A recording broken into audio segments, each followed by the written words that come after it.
I guess we're live. Yeah, You want me to introduce? I'll start with introductions. Go from there. you start introducing yourself. I'll start with my introduction, and then we'll just go from there. Okay. My name's Scott Stephenson. Served 28 years in law enforcement, primarily with Department of Public Safety, but served it with several other departments. Worked every rank.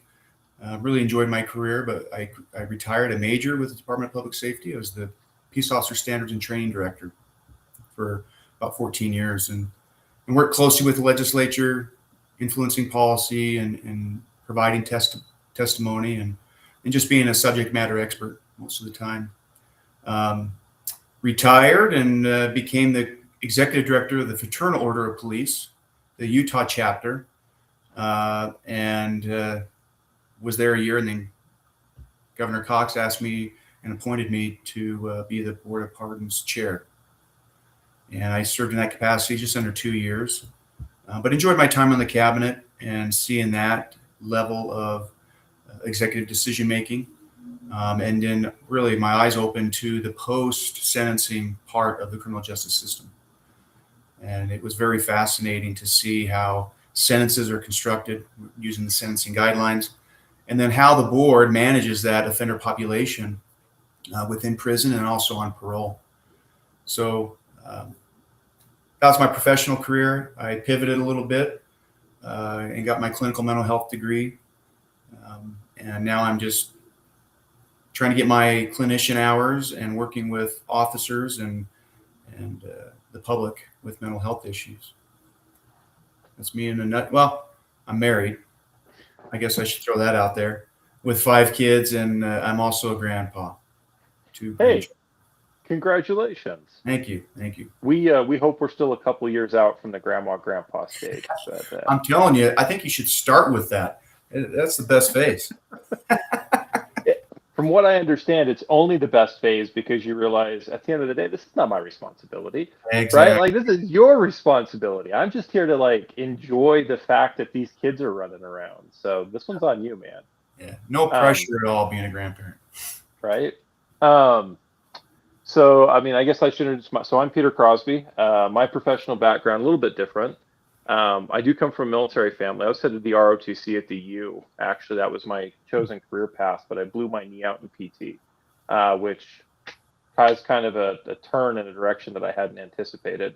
So, I spent about a decade in the private sector. I worked for a corporation. I started out on the phones, as a matter of fact, and then worked my way up through operations. Corporate analytics stole me, and then I left the private sector. I never really gelled super well with corporate America, just like the mission and the value structure was very different than the one Mhm. I was raised with. And so it never really felt like home to me.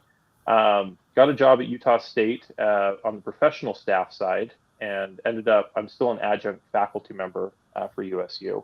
Worked there for about 8 years, and then I shifted back to the private sector, but this time for a privately owned company, so it's not publicly traded. Got a lot more flexibility. It's not a bad place. My job currently is as a director and a project manager. So I guide and direct research for higher education. So I'll talk to university presidents and deans and stuff, and they'll come to me with questions. We'll be like, all right, well, like this is how we can get answers to those questions, so you can start to make some better decisions. Because it's a complicated environment right now, and it would be really helpful for you if you knew what was going on, so that you can make better decisions. Married 20 years. We just hit 20 this summer. We've got 3 kids. Our oldest just graduated high school. She's headed off to university. And it's going to be weird around the house with one gone. That's our first one that's moving out, so it kind of shifts the dynamic pretty significantly. It'll be weird. Well, statistics say they will be back. Right? That's why I'm running for office. We want fewer of them coming back. Like they're supposed to leave the house. Um, I appreciate your willingness to do this. For transparency's sake, anybody who's watching this, I am running as a Democratic nominee. Scott ran as a Republican for a local race. And one of the concerns, at least that I have, and I think it's shared, is that I think a lot of the political dialogue that happens right now is really ideologically focused and really contentious.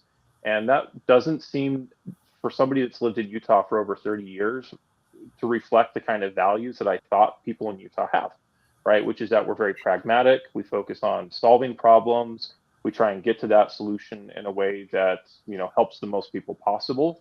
And I'm not always sure that our political dialogue contributes to that kind of pragmatic solution. And so Scott and I are here to honestly just have a conversation. We don't know where it's going to go. We've been given some prompts for questions, but we were joking earlier that we might get kicked off Facebook before this thing ends. So we'll see what happens. And I to kind of Yeah. add my 2 cents to that. I agree with you completely. Utah's different, and what has really been upsetting to me is just the polarization, but even more so, the pointing to who's the devil and who is the angel. That seems to be the rhetoric that is very pronounced nationally, and I saw it during my campaign. There's a purity test that the Republicans have.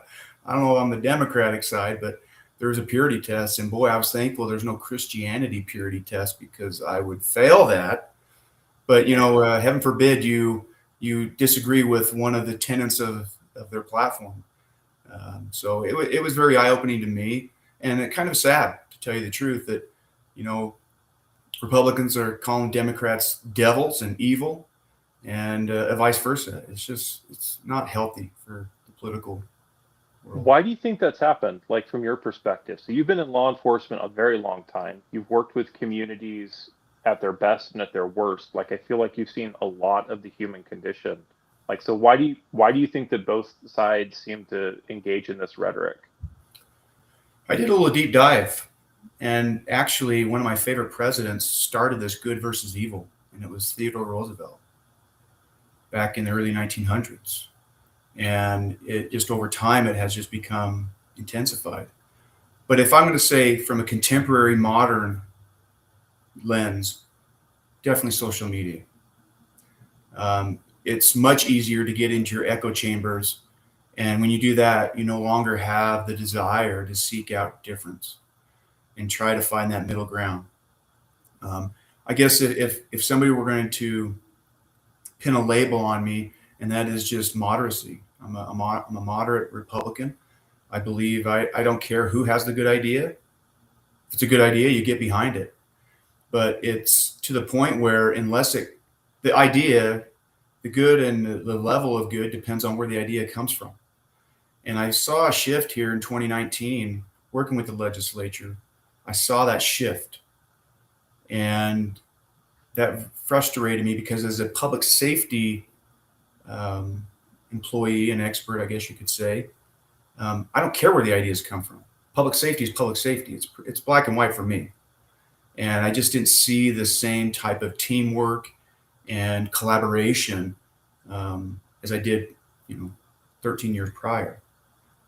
So I think that social media has really created this niche of, you know what? It's okay to be extreme. It's okay to vilify the other side. And that's been it was very evident during the campaign. Very evident. What were your personal experiences? So I have not experienced a Republican primary. I was mostly political unaffiliated for my adult life. And the Utah Republican Party actually changed its constitution last year that said that nobody could run as a Republican unless they'd been a Republican for longer than a year, which meant that all of the unaffiliated voter population, nobody could participate as a Republican in the electoral process in 2026.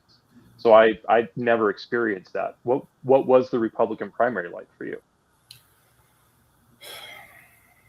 I don't want to say it was awful, but it was very eye-opening. I saw the underbelly of the party, and I didn't expect it. Of course, I'm a Reagan Republican. That was my guy. That's what my family revered, that individual, and as a young person, that was how I related to the Republican Party. But I was unaffiliated until about 3 years ago.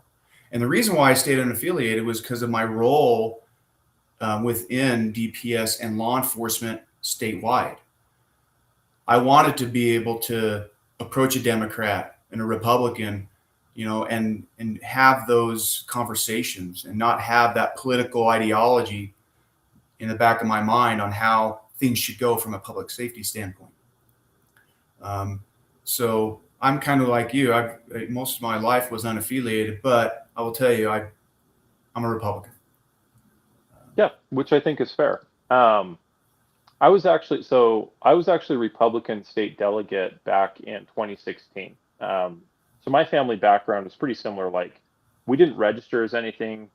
When you're in the military, you're in the military. You serve the United States, not a political party. You're there to ensure that the health and welfare of the broad American citizenry is looked after. Your oath to the Constitution.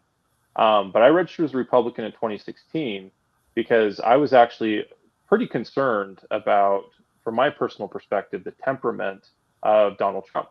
And so I voted in the Utah primary for somebody not him.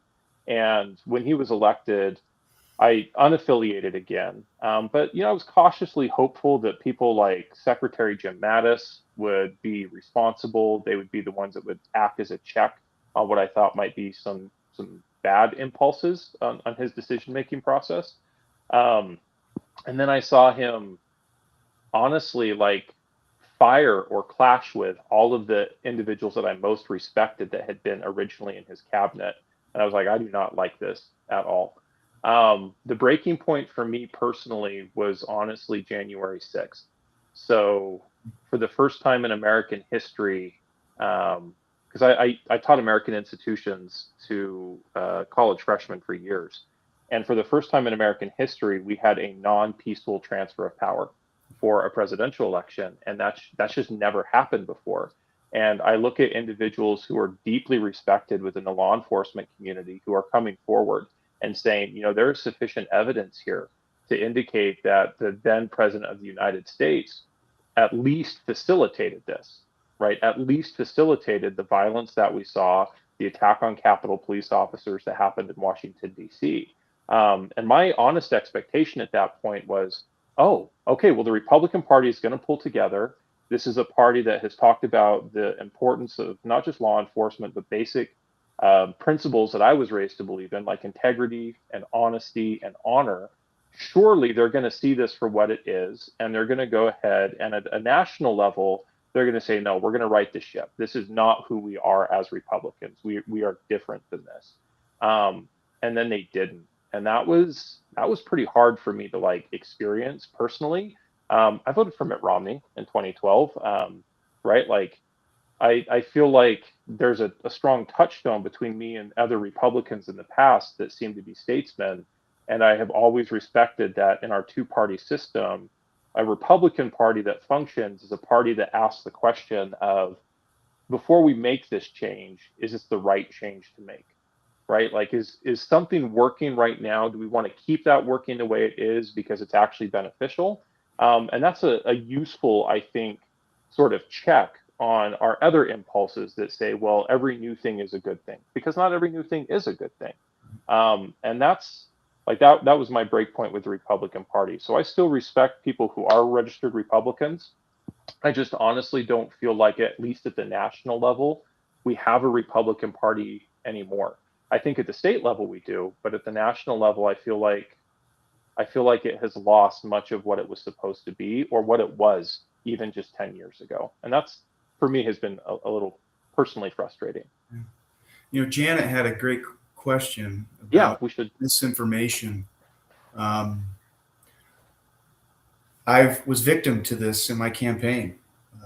Some negative messaging that was completely untrue by a PAC. And this misinformation, I think you got to go back to, 2011 with the Citizens United versus FEC ruling, which I watched the State of the Union address, and Obama chastised the justices. And I remember a couple just going like this, like, hey, you know what, this is inappropriate. But I think they got this one wrong. And it really, really elevated the amount of money that has now been infused into our campaigns.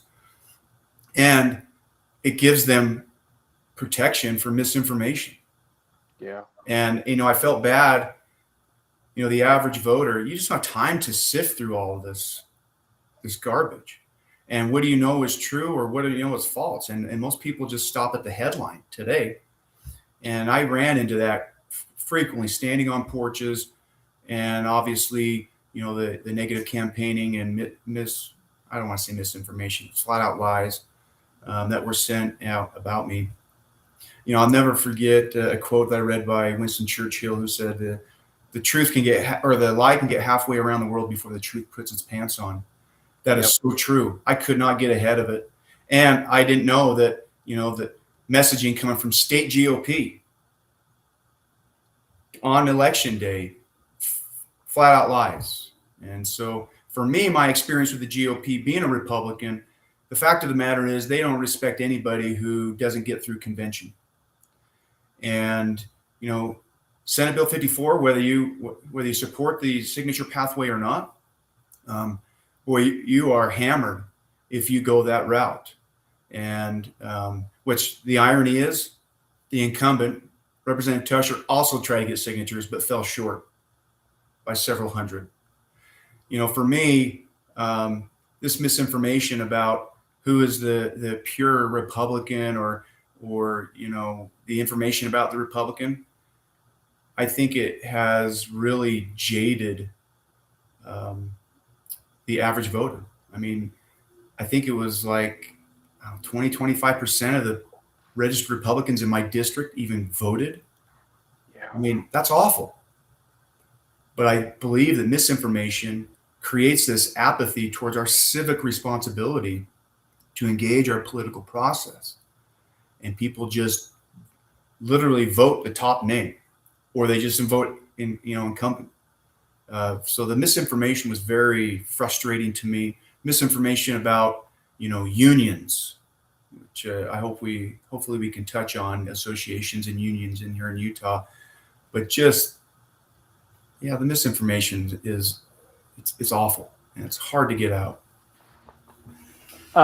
This is actually, so I, in my side job, I'm an adjunct lecturer at Utah State for something called the Center for Anticipatory Intelligence. And one of the problems that we have been thinking about and our students have been researching and working on is, what do you do about mis and disinformation, right? Because misinformation, that's like not malicious. This is somebody who thinks something, but it's not fully informed. They might share information not knowing that it's not 100% correct. And that's like, it's amplified by social media just because it's easier to share that kind of stuff. Mm-hmm. But it's not actually malicious. Nobody was ill-intended when they shared that. More concerning, though, is disinformation, right? Where somebody is deliberately sharing things that they know are not true with the intent to shift a story or a narrative so that they can accomplish something. And we saw that in our own presidential elections, Mm-hmm. right? Foreign countries put a lot of disinformation into our election process. And it's one of the things, so I talked to somebody who had run for this seat in a previous cycle, and he mentioned the same thing. Like, he was really, really frustrated and a little disheartened at the fact that as a candidate, he really expected people to be honest in how they were campaigning. And what instead happened is it wasn't the candidate, but it was all these PACs, like I think what happened with you, that came in and they just deliberately shared false information and things that were just straight up lies. And nobody held them accountable for it, right? Nobody was able to say, hey, you've actually lied about somebody, so we're going to go ahead and hold you legally liable for those, or this is a criminal activity. And we have free speech laws for a reason. It is, I think, really disheartening, though, when you try and say, I'm going to do something for my community, and then everybody says, well, okay, that just means I'm going to lie and say horrible things about you as often as I can.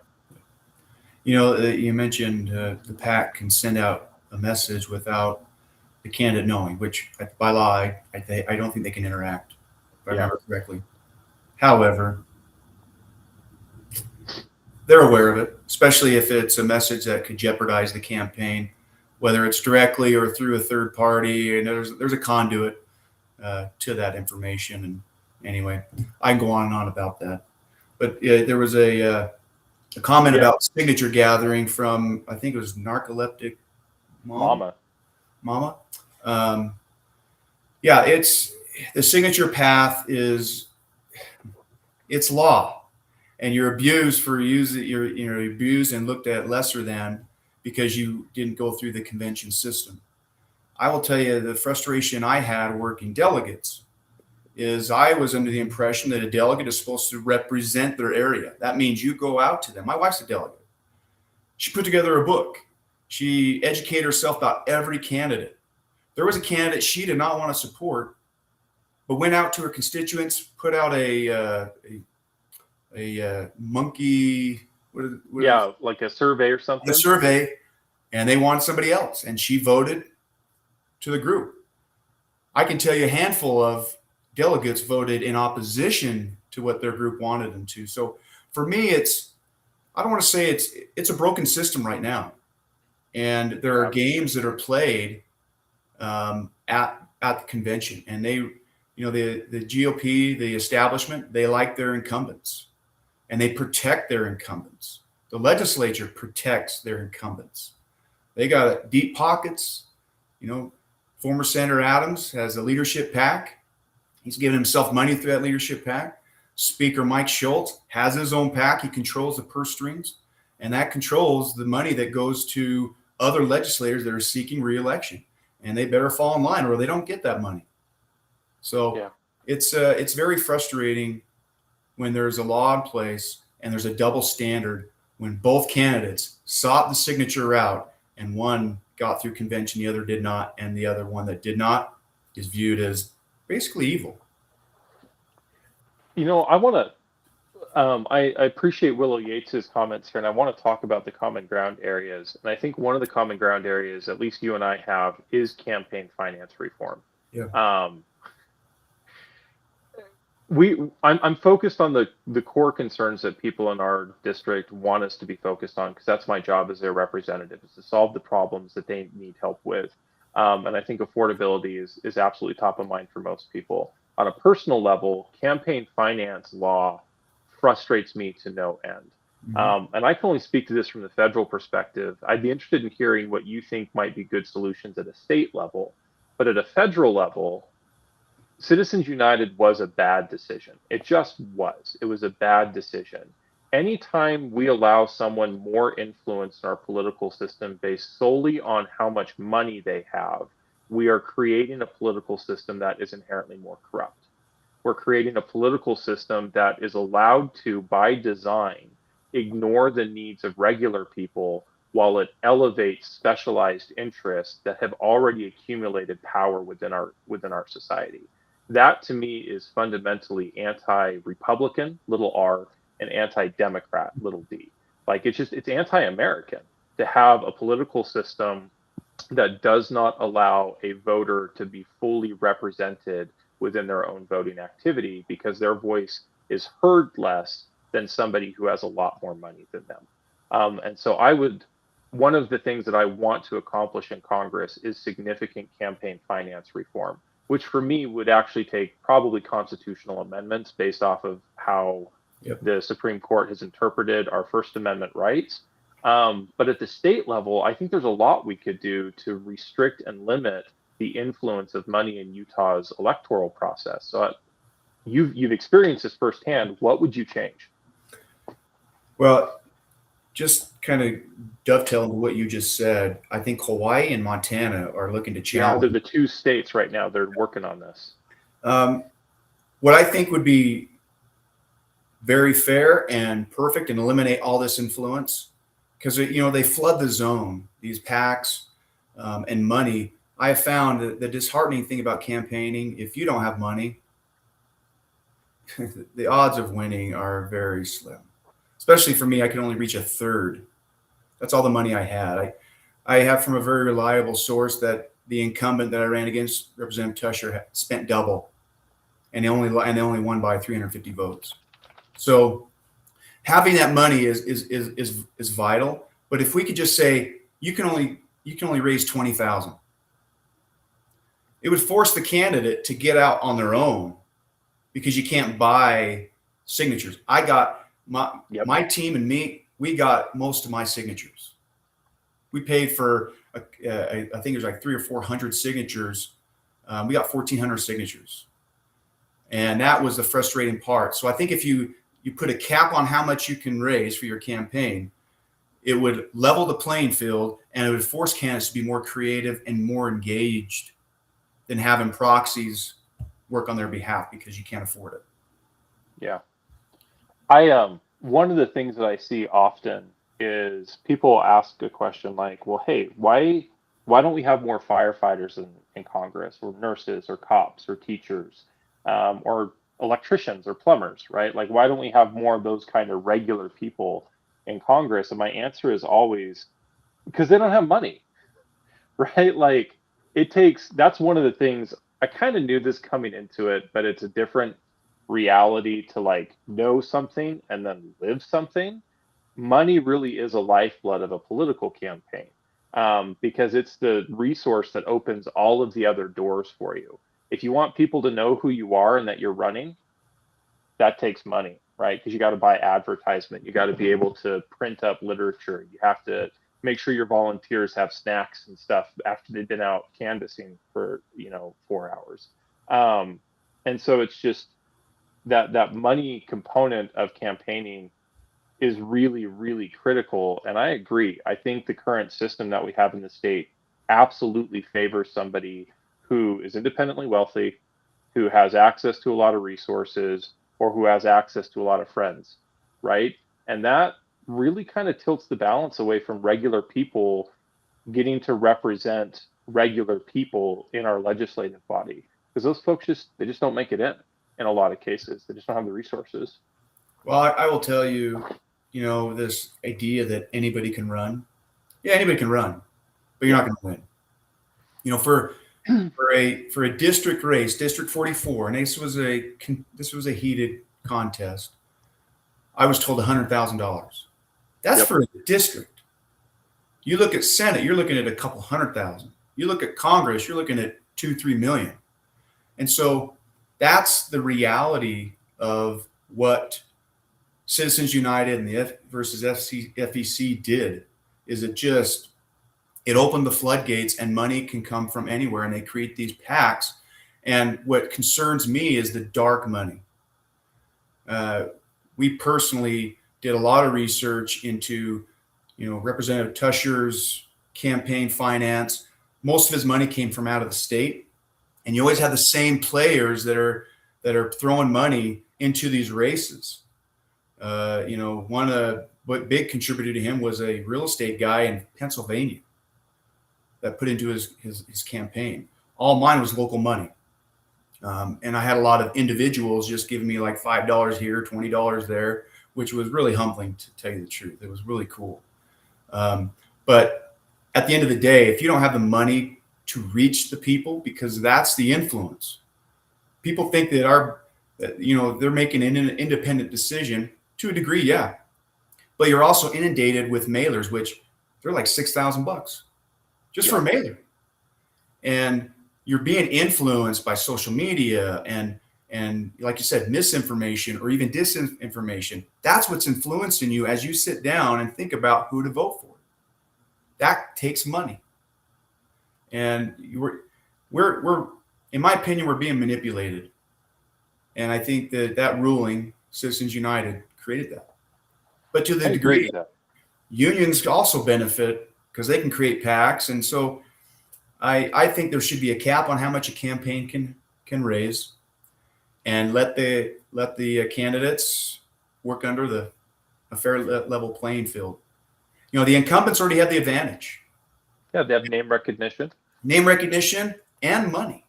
I mean, They already have the war chest, and they're already in the system.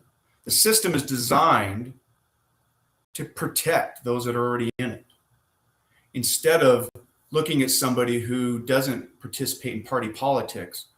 They just want to make the right decision and represent people and protect their voice, instead of protecting the party over the voter. Voters should be picking their representatives and senators, but it doesn't feel that way now. It feels like it's inverse. The people in office are picking their voters. Yeah, which is fundamentally, again, un-American. Yeah, I agree. It's so you've talked about unions a couple of times, which has become kind of a Republican that supports unions is like a weird position in the current political dynamic.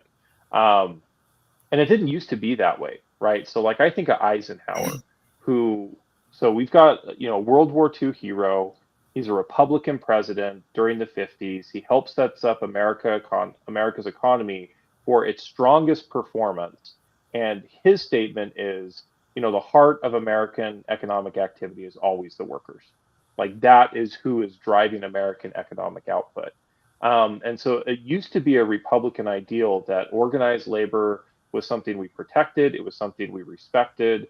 There was an acknowledgement that labor and management both have to have a seat at the table if you're going to have healthy organizations.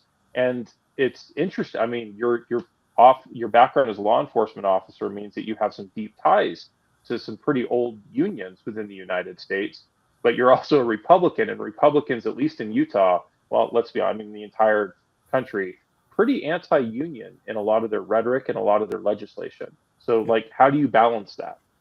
So, for me, I've often asked that question: at what point did it become a partisan issue? And I go into these deep dives, and I got back to the proletariats and bourgeoisie. Karl Marx, the owner of production, the friction Yeah. that's created between those two groups of society.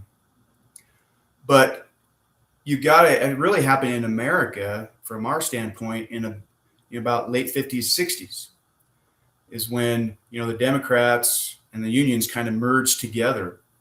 But I will argue it should be a Republican issue. Republicans focus on the economy. We protect middle class. I mean, middle class is the American dream. Get a home, get a job. That's middle class. And most of our middle class is comprised of labor.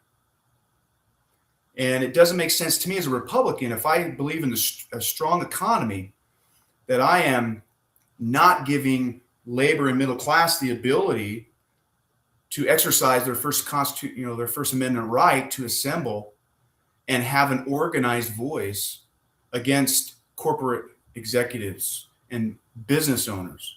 I'm not saying you need friction all the time, but to say you can count on the good graces of corporate America or even the legislature to take care of public employees, that's a dream. Yeah. That's a utopian concept. There has to be some form of friction to move the dial, to find that middle ground between what's a livable wage, what's a healthy benefit package, so that people can actually live and not have to work several jobs. I mean, we can go on and on. This creeps into other societal ills. When a parent can't be home because they got to work 3 or 4 jobs because the one job they have just is not paying what they need. But so for me, from a Republican standpoint, that's how I've been able to reconcile this idea that, it's middle class. At the end of the day, it is middle class. And that's been the American dream. That's what supports our economy. That is the engine of our economy, is labor. So I can go on and on, but, there was a bill that was sponsored by Representative Clancy for a prevailing wage. Yep. Taking the high and the low and come up with the middle. And I just can't believe that cannot be agreed upon. It's interesting to me, like hearing your perspective on this. So I consider myself kind of an atypical Democrat, just based off of my earlier background, like my family history with the military, a little bit of an atypical thing. And I will push back a little bit from my perspective. I do think that the modern Republican Party has failed the middle class and specifically focused on the needs of those at the top and not the needs of everybody else. which is one of the reasons why I decided to run as a Democrat this cycle, is because I think that of the two major political parties, I think that it's the Democratic Party at least acknowledges that there's a lot more work we should be doing to help everyday people just not just survive, right? A lot of those are just in survive mode, but actually have a chance to thrive, to plan for our future, to make sure our kids are better off than we were, because that's supposed to be the direction we're headed. And your perspective on unions, and I guess my own kind of background and my position as a Democratic nominee, there was somebody that asked a question on Instagram, but not Facebook, that I wanted to read because it kind of sparked this. And he asked, what does it mean to be a Republican or a Democrat? I believe parties are a spectrum, and many of us live close to the middle, moderate. I prefer to identify as a Utahn.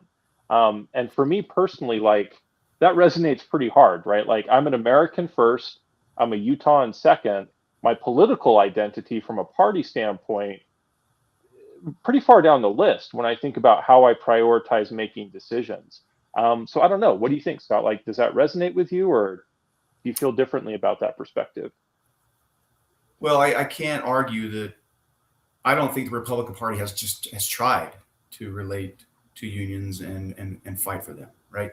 They're about the trickle down theory, right? Yeah. Businesses are built, they're going to take care of their workers. If they don't, then the workers leave. That looks fine on paper, but in reality and practice, people just are not just going to leave their job, especially when jobs are shrinking. I mean, we just got an updated report in June. We lost 23,000 or some odd positions. So people are going to hang on to those jobs at all costs, to the detriment of themselves, because they're not advocating for themselves. I look at it from this standpoint when it comes to advocacy. And this may be contrary to the democratic process, or Republicans. When I was an administrator, I would much rather deal with one person than 5,000. I think it's more effective, it's more efficient, and it's no different than a representative government that we have in the legislature. Yep. To me, it's kind of rich for a legislator to hate unions when really that's the very structure unions are. Yeah, they're democratically organized, like Exactly. the little d, right? Like Exactly. people are selecting their own leaders. Exactly. And certainly Jordan Tusher does not represent a lot of what my constituents want here in District 44. That's one of the arguments he uses to go against unions and associations. But what's inconsistent with Republicans, at least in this standpoint, House Bill 267 is what we're kind of talking about or dancing around. For them to offer law enforcement and firefighters a carve-out 2 years in a row, actually 3 years in a row, shows me they have nothing against the union. They're going after a specific group of people and weaponizing the government. That I have heartburn with. Regardless of how you feel about unions. And keep in mind, we are a right-to-work state. Title 34 in the statute is very clear about that. It's not like California or New York where you can't get a job at a place unless you're a card holder. Utah's different. Employers can't dissuade or put pressure on their employees not to join, and vice versa. Unions cannot put pressure on them to join. So, that's where I if you're going to go hard Republican, that's where I kind of start to creep more towards moderate, because I see the value in maintaining a good relationship. That includes paying them a livable wage, giving them benefits, and creating a very educated workforce. And I think if it's in the best interest of the corporate world and business owners to take care of their employees, because it increases their capacity. More educated labor, taking care of them, they're going to stay with you. You're going to be able to increase your profits. But we are so short-sighted on quarterly reports. What's happening now? We've lost that long-term vision of what it means for a healthy economy. And I think that's a kicker for me is, so I see corporate America and I see what they prioritize, right? And I see that they keep making decisions with the end of month report or the quarterly report, and it's the stock price that has to go up. And then I'm like, but can any of the people that work for you buy your product or service? Can any of the people you've employed actually live in the communities where you have, built your businesses? Or are they dependent on social services that are being paid with taxes from everybody else? So have you just shifted your responsibility as an employer to everybody else? And that really frustrates me, because I look at especially large corporations are the worst. I think small businesses, because they're so connected to their communities, they never get away with this kind of behavior, right? Like they just don't. But large corporations, you will see them hire people at a wage. Yes, a legal wage, but it's a wage that doesn't allow that person to pay their rent, to afford access to basic health care, even to make sure their grocery bills are covered every month, to save enough money to maybe pay for education or school, or to afford a crisis if their car breaks down. They pay below a livable wage, and now that person becomes dependent on the tax dollars and the kindness of the community in which they live. And because Americans have generally pulled together at a community level, corporations can continue to get away with it, right? Especially, I think, here in Utah, you look around at your neighbors and somebody's struggling. If you know they're struggling, people are going to pitch in. They're going to help. They're going to try and make sure that that family or that person is squared away with at least what they need. Um, and that came at the cost of something. Somebody had to pay for that, and so corporations shifted those expenses to us while they got to boost their stock price. And I honestly believe that unions, when people are able to organize themselves and have a collective voice in how their employment will look, that's what prevents that kind of abuse from happening. It allows the workers to be on equal footing with management and say, hey, listen, you've got a job to do. We get it. You guys have a company to run. You have an organization to head up. There's certain things that have to get done. We're not ignorant of that. We just want you to make sure that you're treating us with respect, Yeah. right? That's what we want. We want to be treated with respect. And so I think unions are, what could be more American than a bunch of people getting together, advocating for their rights, and electing their own leadership to advocate for everybody in that group? Yeah, you know what? Most of my career was in administration. Um, what I always appreciated about the union, representing law enforcement, is that you develop blind spots and you get caught up in this. At least for me, whether it's corporate world for you, for me it was government, Yeah. and it's a big machine. And as an administrator, you get caught up in that process, that machine. Because I believe in the established process and you work through it, but it can be very robotic and you lose the humanity of your decisions. And so I always appreciated that challenge to shine a light on my blind spots. And keep in mind that when union representatives go and talk to administration, it's not always about pay. In fact, it's infrequently about pay. It's about training. It's about environment. It's about time. Yeah. It's about culture. It's about safety. Those are the issues that people don't even mention. But boy, you start talking about, well, you know what? We need a competitive wage, or we're going to start losing officers or firefighters or salespeople. They don't like that, especially when it's a taxpayer dollar. That's the interesting part of it. I was asked during my campaign, how are you going to protect taxpayer dollars being the executive director of FOP? And my reversal was, how do developers and other professions protect taxpayer dollars? They don't. They use the government process to their benefit as a tool. I mean, especially developers. When you talk about PIDs, we can go on and on about PIDs. And in fact, I think I saw a comment regarding Tina Cannon might be one of my new heroes, by the way. Like, I just love the fact that she has been bringing transparency to everything related around these like development organizations that the legislature has decided to start leaning on for yeah. PIDs. And she needs to keep going. It's I value, when you talk about process, I value the checks and balances of our forms of government, right? The legislative, executive, and the judiciary. And that, Cannon, she's just saying, hey, legislature, here's what you're doing. Yep. And you lose sight. And the point I'm trying to make is, as an administrator, you get caught up in the process. And I really think that's what happens when a legislator, whether it's federal or state, when they start to feel comfortable, that's a dangerous person. And that person needs to be removed from office. Because So do you advocate for term limits then? Absolutely. That was one of my campaign tenets.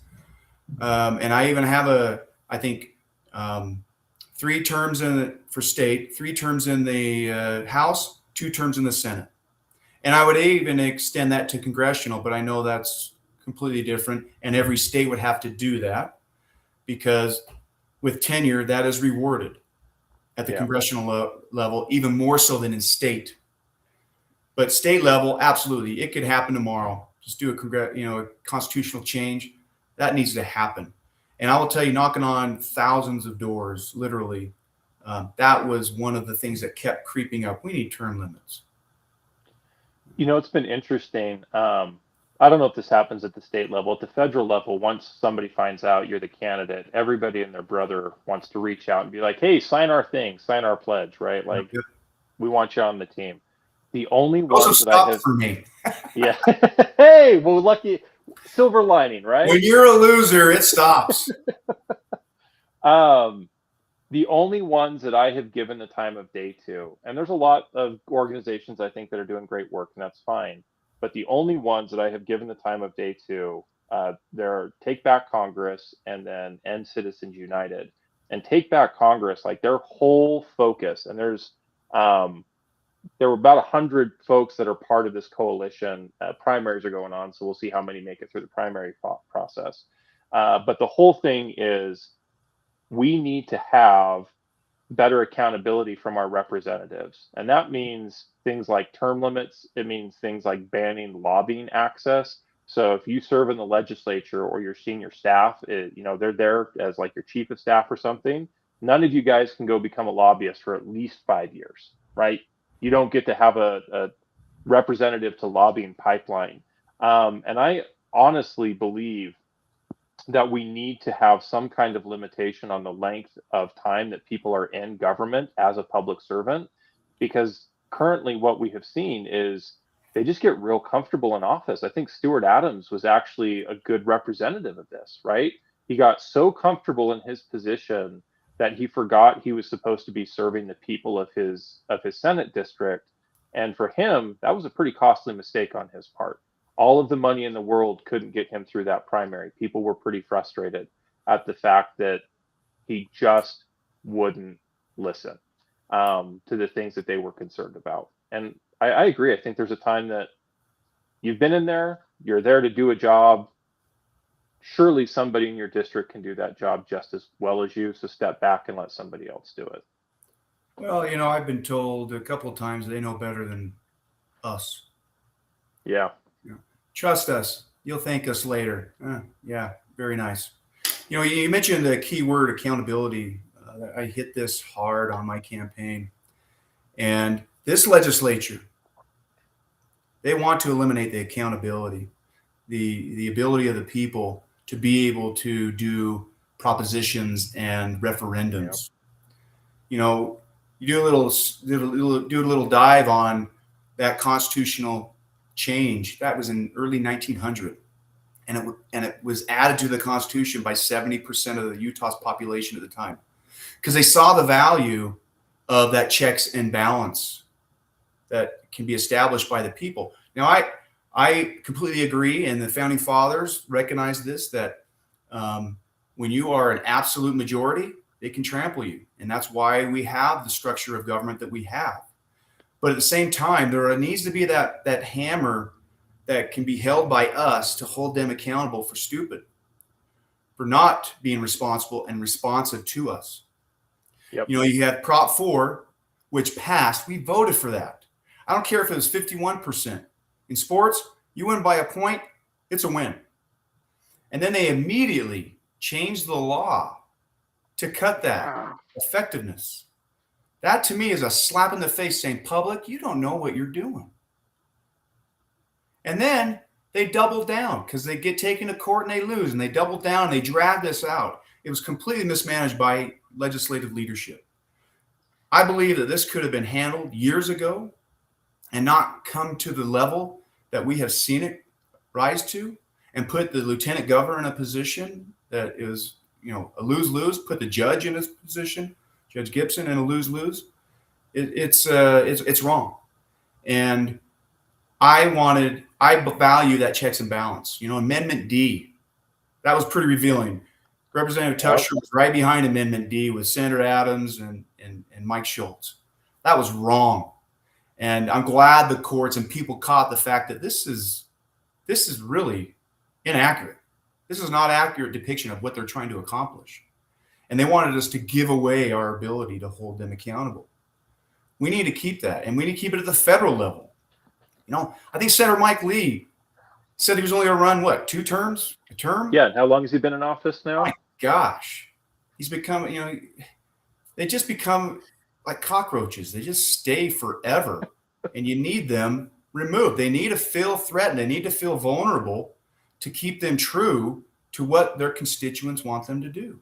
It's just very, I haven't become disenfranchised, but I am at a frustrated level, having gone through a campaign and listening to the people. And anyway, man, you lit a candle there. Listen, it's one worth lighting. So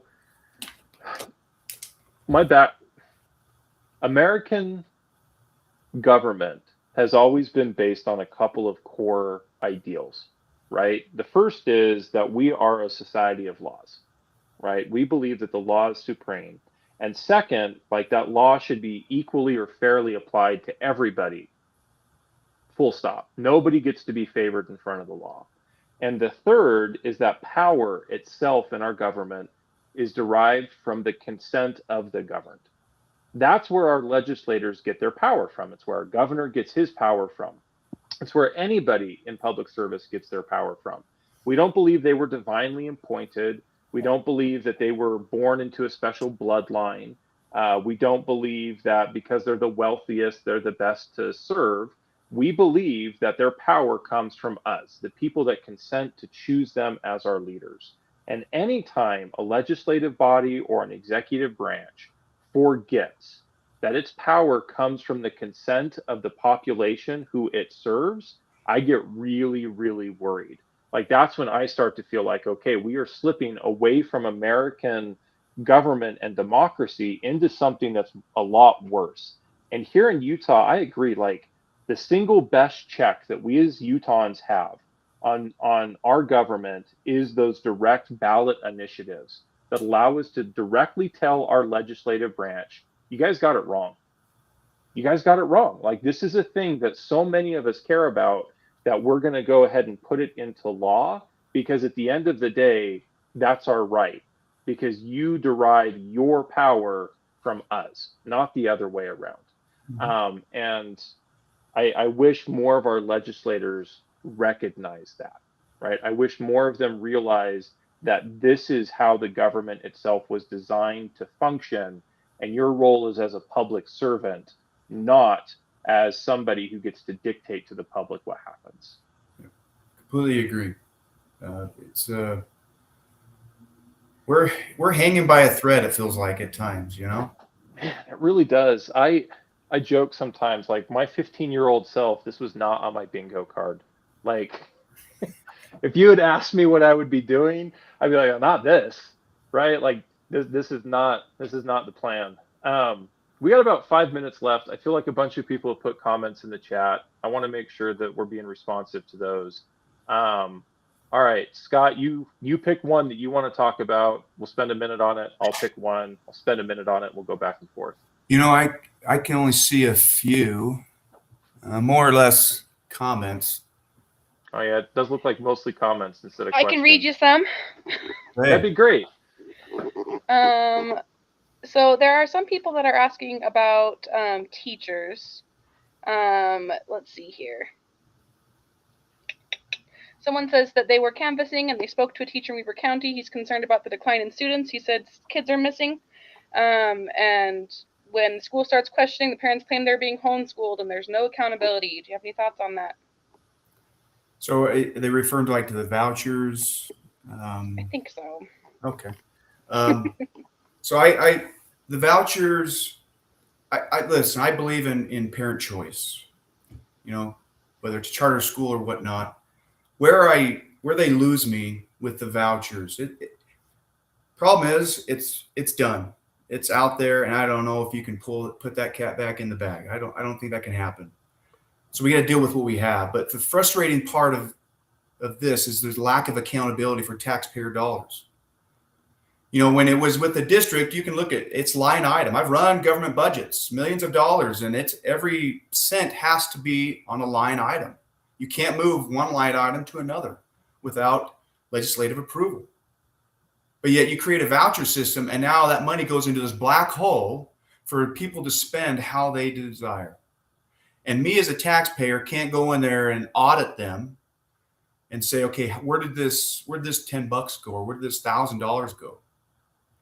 And I believe it creates a disparity when you give the money like this with no accountability for those of our kids that still go in public schools.